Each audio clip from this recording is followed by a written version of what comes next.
Hello everyone and welcome back to the 3T Path channel. Welcome back to our Uddhava-gita course. Now we're nearing the end of this chapter, and in this chapter Krishna is giving Uddhava a very important basics of yoga, Yoga 101, the basics of the practice, and in this latter part, the reason for practicing spirituality. It's very important as you approach the spiritual path, and for those who haven't started the spiritual path yet, it's very important and it's very common in these teachings, Krishna and other parts and other great masters throughout time to explain the reasons why you should take to the spiritual path, how urgent and necessary it is to take to the spiritual path. So we'll be continuing with that today. And if you want to see all the previous classes in this Uddhava-gita course, make sure you become a member of the channel. The instructions are here below in the description of the video, and then you can access the entire course. And make sure to invite your friends and other lovers of yoga, philosophy, knowledge, the spiritual path, Krishna Bhakti. Make sure to invite them to this course, which is quite a rare thing. I don't think you're going to find another Uddhava-gita course anywhere in English in the world online like this one. So make sure you invite your friends to take part in this journey as well. So we are here in the 11th canto, 10th chapter, and now we're starting with verse 30. So this is Krishna speaking to Uddhava. And of course, in the last class, we had a very powerful paragraph. We spent the whole class in this one super powerful paragraph that Krishna gave, explaining why we have to take the spiritual path. And now Krishna is going to talk about the general situation beyond human existence. So Krishna says that all the planetary systems, from the heavenly to the hellish, and for all of the great demigods who live for 1,000 yuga cycles, there is fear of me in my form of time. Even Brahma, who possesses the supreme lifespan of 311 trillion, 40 billion years, is also afraid of me. So in case you're wondering what the title was about, okay, I've given it away already. Probably should have waited longer, right? No, but here it is. So, everyone's afraid of time. And we see that also in Bhagavad Gita, in the famous 11th chapter, where Krishna shows his Virat Rupa, his universal form. And then in the middle of all that, and Arjuna is freaking out, everybody's freaking out, all these celestial beings who can see the Virat, everybody's scared. And in the middle of all that, there's a very famous part where Arjuna says, "Who are you?" And Krishna says, "Kalo Ashmi, I am time, the destroyer of worlds." It's a great line, of course, it was used anyway. But it's an amazing line. And then this amazing concept in yoga spirituality as well, that God is time. Really amazing, especially if you're a little caught up with physics, just modern physics.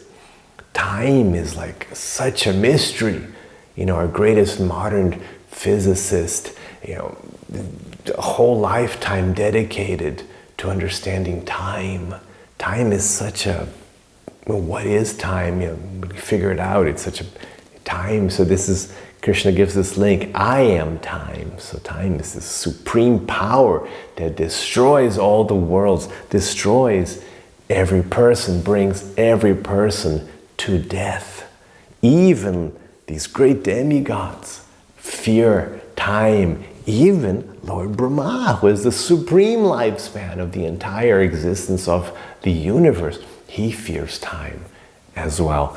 And of course, we should fear time as well, because time will come and destroys everything you've done, everything you've accumulated is snatched away from you, everyone you've cherished is gone. That's what time will do to you as well. So purport. There are many statements throughout Vedic literature proving that even the great demigods fear the time potency of the Supreme Personality of Godhead. Even in the heavenly planets, there is no relief from the miseries of material life. And of course, this is a side point that's emphasized in both Bhagavad Gita and Uddhava-gita and other texts. Because why? For us it doesn't make so much sense to emphasize this because we're not even aware of this existence, and Swarga and demigods, these things are no longer part of our culture.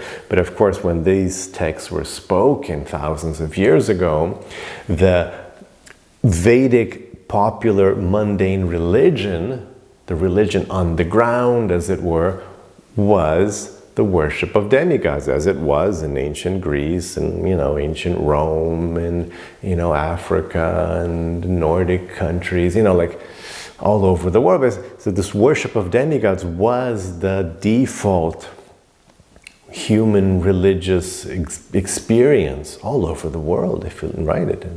You open your history books and you'll see. So when this was spoken, this was the default religious path.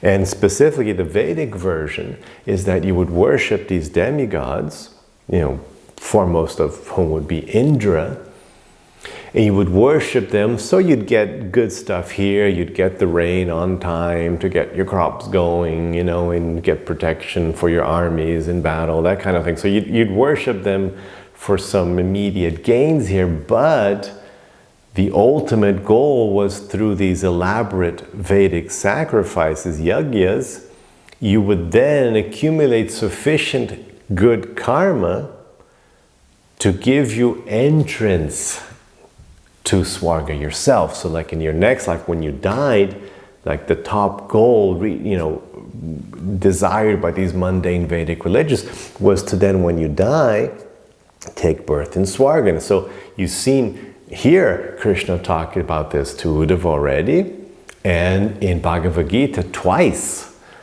Krishna emphasizes this point to Arjuna twice. Because it's like just in telling him, don't do that, don't waste your time with that. So we've had these, previous classes here, we talked about these things, about the luminous spacecraft you can achieve. Krishna, this is not me, this is Krishna saying about the luminous, spacecraft you can have, traveling from one pleasure garden in the cosmos to another, sort of wild stuff. So that kind of stuff, it's like, don't do that. That's a waste of time, because after you've done all your pleasure cruising through space, you're going to have to take birth again as a measly human being, and then you're back to square one. So don't waste your time with that. So this is a very important point that's being made here. So there's no relief from the miseries of material life anywhere in the universe. It doesn't matter who you are, even Lord Brahma, the topmost karmic spot in the entire universe. Even he's afraid of Krishna in the form of time. No conditioned soul can live eternally. Very important point. As clearly demonstrated by the deaths of Hiranyakashipu and other demons. So it's famous, a great story of Hiranyakashipu, and I don't know if you can see here next to me, in my altar here, we have Nrsingadev, the form of Krishna the form of God that comes down to kill Hiranyakashipu. So he wanted to live forever as well, but it didn't work.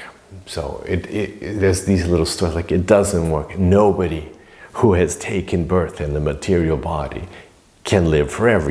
Nobody, because the whole universe won't exist forever.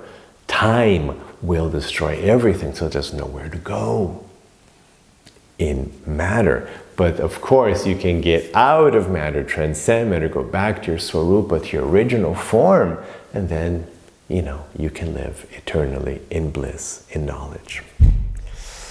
So, since even the demigods fear the time potency of the personality of Godhead, one may easily conclude that Krishna is the absolute truth and that he is eternally the supreme controller of everything and everyone. Lord Krishna is the only real shelter. Verse 31. The material senses create material activities, either pious or sinful. And the modes of nature set the material senses into motion.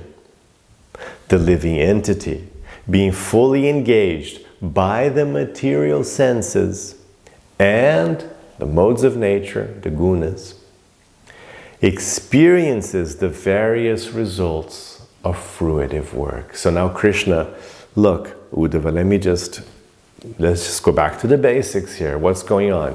You are here incarnated in a material body. So all of us, we're here, Atman, eternal Jiva, eternal souls, stuck in a material body within the material realm. Now what happens here? What happens is the modes of nature, the gunas, material energy, the influences of material energy cause you to move your senses, your material senses activate. And material senses, you know, the senses of speech and walking and talking and seeing and hearing, and so just action, right? So matter, the gunas influence action. And of course, the different gunas influence different types of action with different types of results.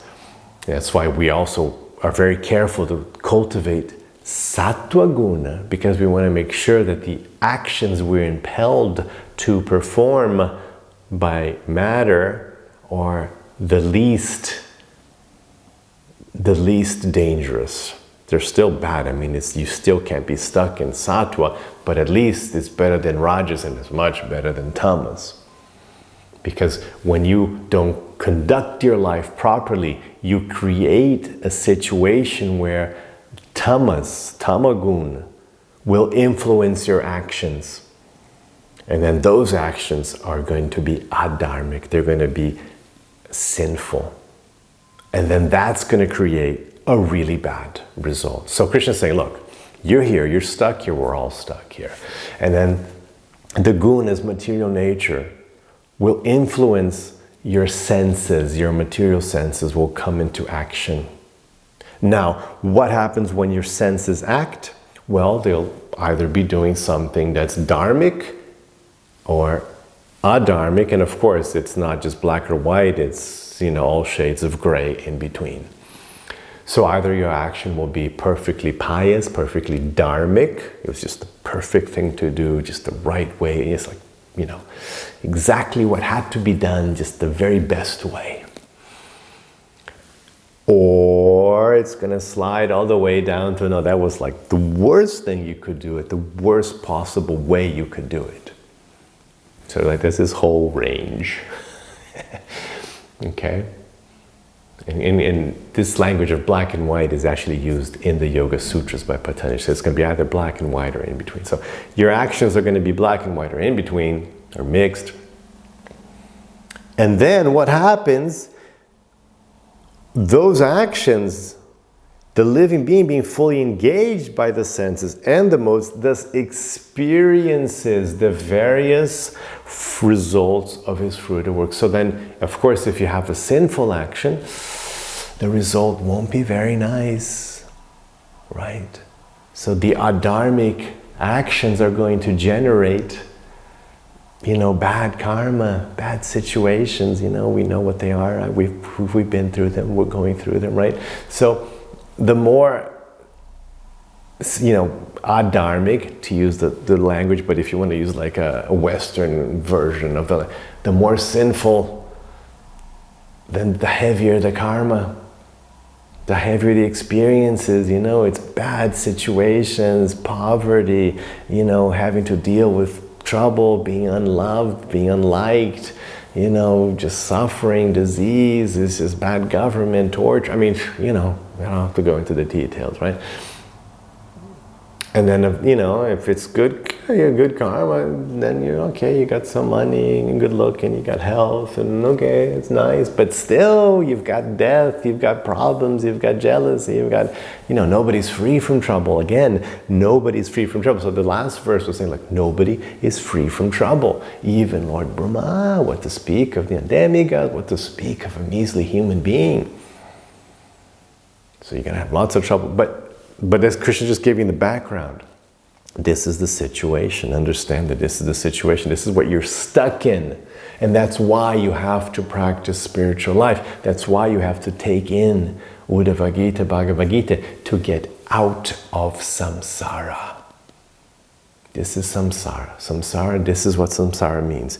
The modes of nature influence your activities. Your activities then generate either pious or sinful, the kind of activities generated is either pious or sinful, and then that creates a karmic reaction, the fruits of the work, which are going to be variously, according to your actions, and then you suffer through that, and then the actions, and you're just stuck in this cycle. You understand? Like matter influences your actions give you a material situation, which then influences your actions, which then create a material situation, which influences your actions, and then you're stuck in this. And that's why it's so easy to go into spirals. Krishna mentioned this. We talked about this a few classes back, and Krishna talks about this in Bhagavad Gita. We go into like these death spirals of like bad actions creating bad environments, which stimulate more bad action, which creates more bad environments, even worse environments with more worse action. It's just like, and you just like, you have lifetimes of suffering, of hellish behavior. It's just really, it's hard. It's hard, and you have to break against that to rise up again. It's really hard. So you want to get out of here, for sure. Purport. It has been explained in the previous verses that the living entity under the control of fruitive activities is pushed down into hellish condition of life. In this verse, the exact nature of the living entity's dependence on fruitive activities is described. One can observe that one's activities are performed by the material senses and that the living entity himself is merely conscious of such activities. One may be worshipping the demigods, enjoying sex, or performing agricultural or intellectual activities, but in all cases, the material senses are performing the work. So this goes back to a great topic which I will be talking about in this channel, again, separate video just about that. The understanding of the two things we have to become. We have to understand that we're not the doer and we're not the owner. You're not the proprietor or the doer. These two things are very important in spiritual life. A little hard to understand, but they're very important, so I'll leave that for a separate video. One may argue that the spirit soul initiates the activities of the senses and thus is the ultimate doer. But such false egotism is negated in this verse by the statement guna srijanti karmani guno nusrijate ganan.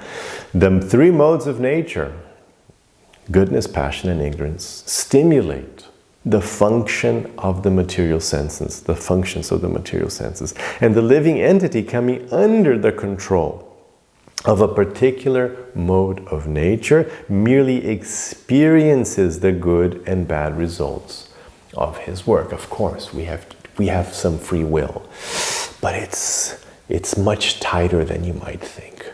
So you have to always keep pushing in the right direction with all your will, and because it's like you don't have that much free will. You can't just be in profound tamaguna, let's say you're completely, and then okay, now I'm just going to be in sattva. No, it's going to you have to push and swim against the current, and slowly you can fix your life. And it's the situation for all of us. So whatever, the modes, we have to keep pushing our way back. Always, and then, nature's pushing it this way, and we're like, no, we want to go this way. And of course, society is so heavy, so towards rajas and tamas. So we always have, especially in our lives, in our Western culture is so rajasic and tamasic. So we have to keep always doing great effort to establish ourselves a little more in sattva. And of course, in yoga, great effort. We're asking the Lord to help us all the time so we don't get dragged away by the forces of material nature. This does not negate the concept of free will, since the living entity chooses to associate with different modes of nature. By one's eating, speaking, sexual activities, occupation, etc., one associates with various modes of nature and acquires a particular mentality. So this is one of the things I emphasize in the 3T path, in my book, in my teachings. I call this lifestyle choices. It's a very important concept of yoga. You have to have a particular lifestyle to suffer less, to have a better life. So cleanliness, organization, eating, what kind of foods you eat, your cultural consumption, who you hang out with, very important. Very important. Your association, who you hang out with. What occupation you have. So these things, we have to choose them well to cultivate sattva, because that's going to give us the best material results and also the best platform from which to then cultivate spiritual consciousness. But in all cases, the modes of nature themselves are acting, not the living entity. Again, we're not the doer. Difficult concept. It's a little difficult to understand this, but you're not the doer. You're making choices, but you're not the doer, because this is all matter. This is all happening within the scope of matter, which is a separate energy from what you are. You're a soul, this is matter, prakriti. A little hard to understand, but the word aso in this verse indicates that the living entity falsely considers himself to be the performer of work carried out by nature. So again, understand that you're not the doer. Very important point. As stated in Bhagavad-gita 3:27, Prakrite kriyamanani gune karmani sarvasha ahankara vimudatma kartaham iti manyate. The bewildered spirit soul, under the influence of the three modes of material nature, thinks himself to be the doer of activities which are in actuality carried out by nature, by matter. The conditioned soul can be liberated simply by giving up his false, egotistic conception of life and taking to the devotional service of the Lord, by which the living entity or marginal potency of the Supreme Personality of Godhead escapes the disturbing influence of the external potency called Maya. In the devotional service of the Lord, the liberated entity realizes his actual form of eternity, knowledge, and bliss. It is natural to perform activities with a desire to achieve a good result. The best results, however, can be attained by one who engages in the devotional service of the Lord with a desire to be reinstated in his constitutional position as the Lord's loving servant. I like this constitutional position.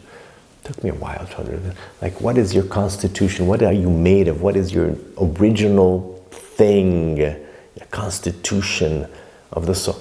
To be a servant of the Lord, a loving servant, not like a slave, not like some slave. No, it's like a mother is a servant of the baby, like that. Like a loving husband is the servant of the wife, and the wife is a loving servant of the husband. Like that, like a loving thing, not like slave. In this way, the tendency to exploit one's own activities for a particular result can be purified. Then the modes of nature and the material senses will no longer engage the living entity in illusion. The living entity is by nature blissful, and when his illusion ceases, all suffering comes to an end. The liberated soul is then fit to reside in Vaikuntha, the kingdom of God. Very nice. Okay, now verse 32. As long as the living entity thinks that the modes of material nature have separate existences, he will be obliged to take birth in many different forms and will experience varieties of material existence. I'll repeat that, but let's just finish the verse. Therefore, the living entity remains completely dependent on fruitive activities under the modes of nature. So these verses are so important. They're so powerful if you can just understand this one chapter. This one chapter is so powerful. This is Krishna just giving it to us like straight up. Just black and white. Here it is. This is what's going on. It's so powerful. And this concept and this verse and the verse, so important to understand. I'm not the doer. What's really going on? I'm being propelled. I'm being pushed along through samsara. So important. So important. So here we go. Let's just repeat this. As long as the living entity thinks that the modes of material nature have a separate existence, it's like, no, it's got me, and this is something else that's going on. It's not me. If you don't understand that, the modes are acting completely in control, if you think it's something else, you will be obliged to take birth in many different forms. So as long as you're not situated in your true self, as long as you're confused about your nature, you don't understand how matter works, how the material energy is in charge here.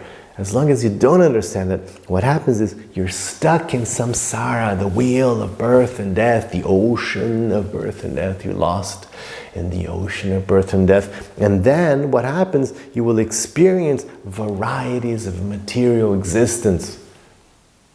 So even within the human form, so many different existences as a human, right? So people live in great comfort and luxury and prestige, and then billions others are just like, where am I going to get the next meal from? And everything is just hellish, and everything is hard, just from the beginning. It's like just harsh, of course. And so so there's so many varieties of existence just within human life, and then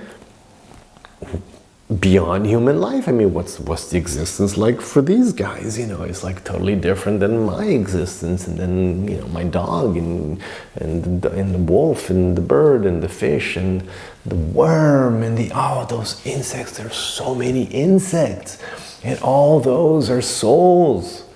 There are trillions and trillions and trillions of souls in insect form. Led there by Tamagun. Remember the spiral? Tamagun pushed them all the way down. And then, of course, beyond insects, what about bacteria living in your gut? So what's existence like for them? That's a variety of existence. That's in the menu as well. This tamaguna keeps pushing you down beyond insect life. Hard, this is samsara. It's the bottom of the wheel, as it were. And then at the top, Lord Brahma is very great varieties of existence. So lots of varieties of existences. Therefore, the living entity remains completely dependent on fruitive activities under the modes of nature. So the living entity is like, you're just being pushed around by karma, which is controlled by the gunas. That's what Krishna is saying. You're just being pushed around all these different existences. Basically, all horrible. There's one that's not too bad, but basically they're all horrible. This is our situation now. So, purport. The word guna vaishamyam indicates forgetfulness of Lord Krishna, which causes one to see material varieties as separate states of existence. The living entity, being attracted to material varieties and having faith in them, is forced to experience these varieties in different material bodies, such as those of demigods, pigs, businessmen, insects, and so on. According to the Karma Mimamsa philosophers, there is no transcendental living entity who is the background of all existence. They accept material variety as the final reality. However, the Supreme Personality of Godhead, Lord Krishna, is the actual basis of everything. Everything is within Him, and He is within everything. A pure devotee of the Lord sees Krishna everywhere and sees all of the variegated modes of nature as the potency of Lord Krishna. One who does not see Lord Krishna will certainly see material variegatedness as the supreme reality. Such vision is called Maya, or gross illusion, and is similar to the vision of an animal. Paratantriam means one will remain caught in the web of fruitive activities unless one gives up this superficial separatist vision. All right, so we'll end here, and I hope you enjoyed this class. Very powerful concepts for you to digest. And have a rest of your day with lots of peace and lots of love. Hare Krishna.